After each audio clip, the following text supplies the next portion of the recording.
Vejamos mais um exemplo de aplicação das regras para construir o LGR. Temos uma função de transferência que neste caso tem 0, m igual a 1, e tem 4 polos, n igual a 4. O único zero que existe está em menos 4. Logo, o primeiro polo que aqui vemos, P1, é um polo instável, está em S igual a 1. O segundo polo que encontramos está em menos 3. Quanto aos outros dois polos, temos de os encontrar utilizando a fórmula resolvente. São, portanto, dois polos complexos conjugados. Vamos reescrever a função de transferência na forma que é necessária para aplicar as regras do LGR. No numerador, começamos por pôr S mais 4. No denominador, temos de escrever aqui assim S menos 1 e ficamos, portanto, aqui no numerador com um coeficiente de menos 1. Por causa deste coeficiente de menos 1, os dois casos que vamos ter de considerar são os seguintes.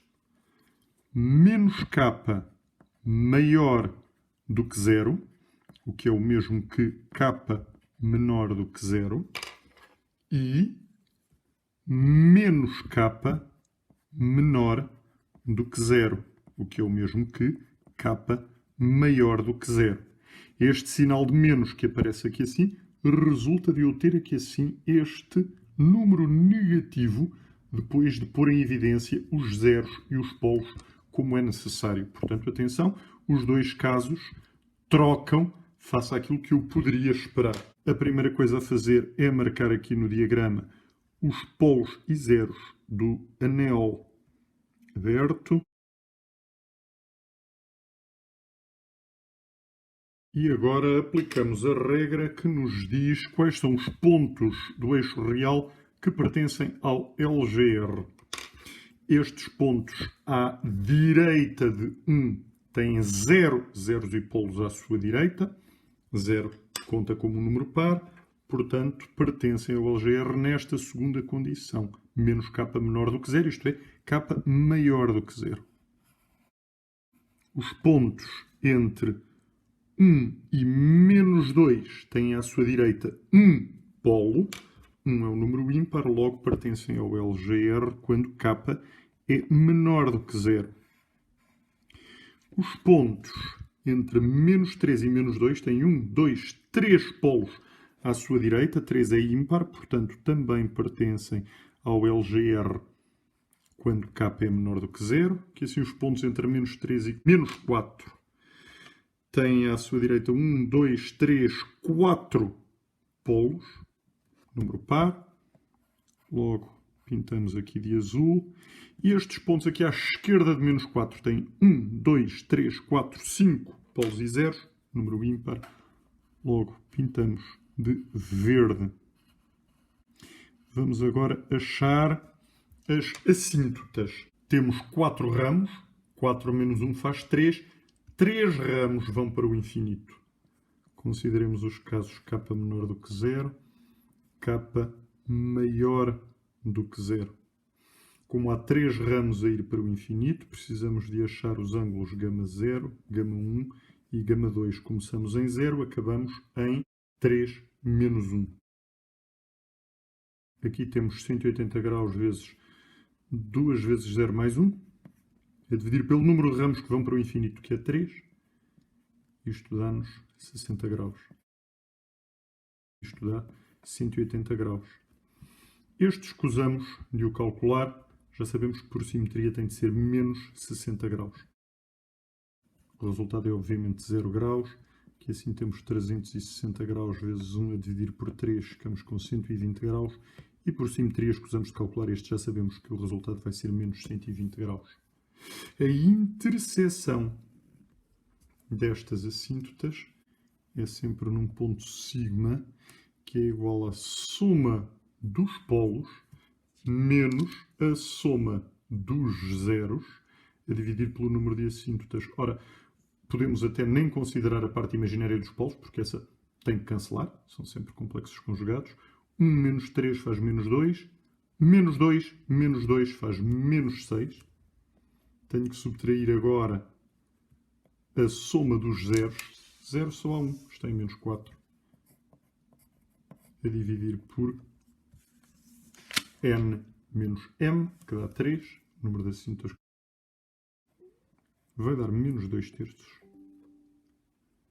Menos 2 terços é aqui. É, portanto, aqui que eu vou ter as minhas assíntotas. Preciso ainda de saber quais é que são os pontos de convergência ou divergência do LGR sobre o eixo real. Para isso eu calculo a derivada em ordem ES do inverso da função de transferência. As contas não são particularmente fáceis de fazer à mão. Depois ainda é preciso igualar isto a zero. Portanto, o melhor é utilizar o MATLAB para fazer os cálculos. Há várias maneiras de utilizar o MATLAB para fazer estes cálculos. O que é importante aqui assim é mesmo chegar ao resultado, não é a maneira de o fazer, mas vejamos uma das formas mais simples. Começo por definir a função de transferência, que é o inverso de G.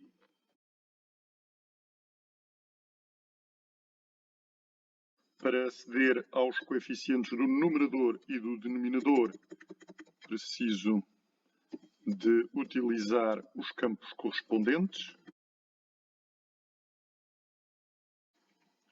Aqui temos dois vetores com os coeficientes que queremos. Sabemos que a derivada que nós pretendemos é a derivada do numerador vezes o denominador menos o numerador vezes a derivada do denominador.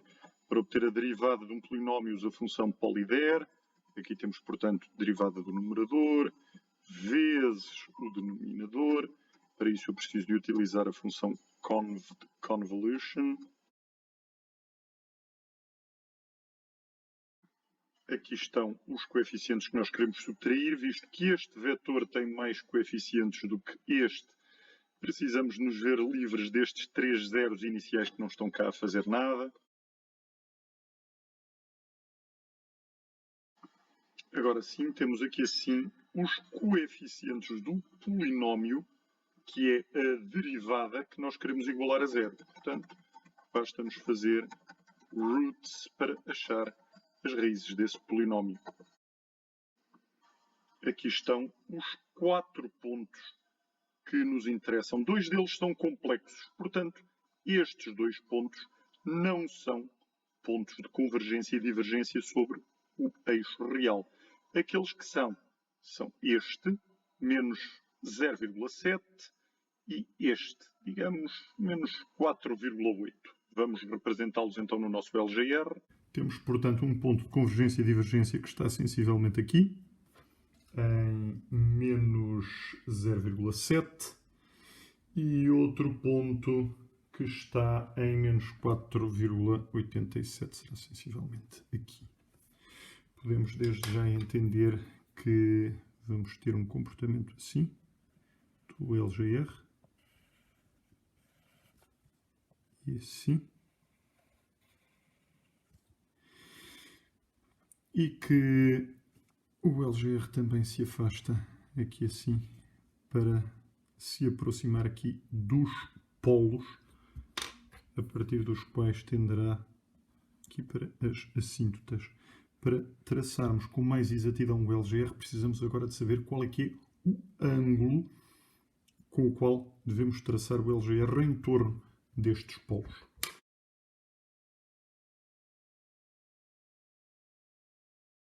Para aplicarmos as expressões, precisamos de saber todos estes ângulos que aqui se encontram. Este será φ1, este será φ4, este será φ2 e este aqui será ψ1.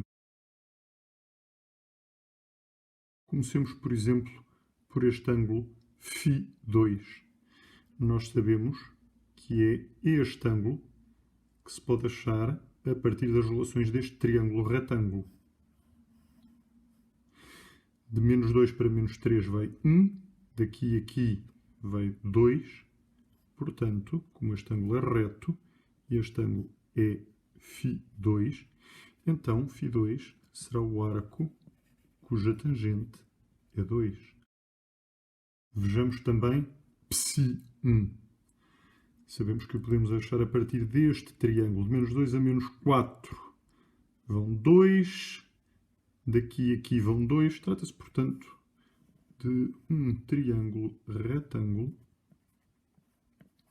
que aqui não está bem desenhado à escala, onde este ângulo, obviamente, é de 45 graus. Este é aquele que nós queremos saber.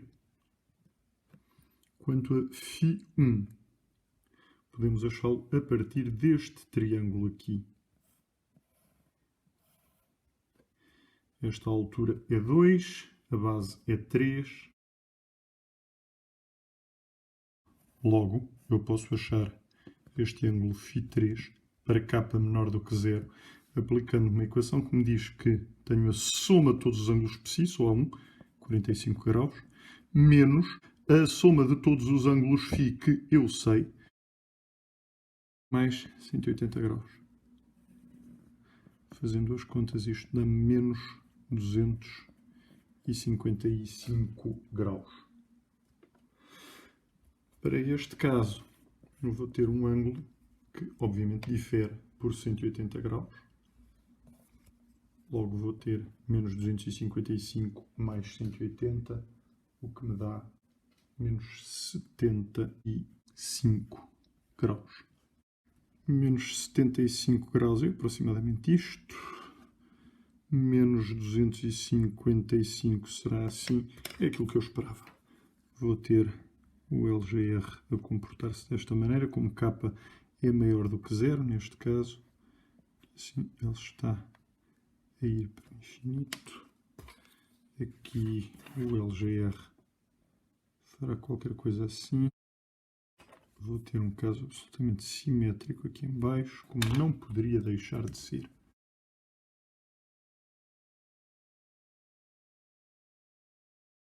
Temos traçado o LGR do sistema, ou pelo menos esboçado, algo que me mostra que para valores positivos de k, o sistema nunca é estável, porque eu tenho aqui assim sempre um polo instável.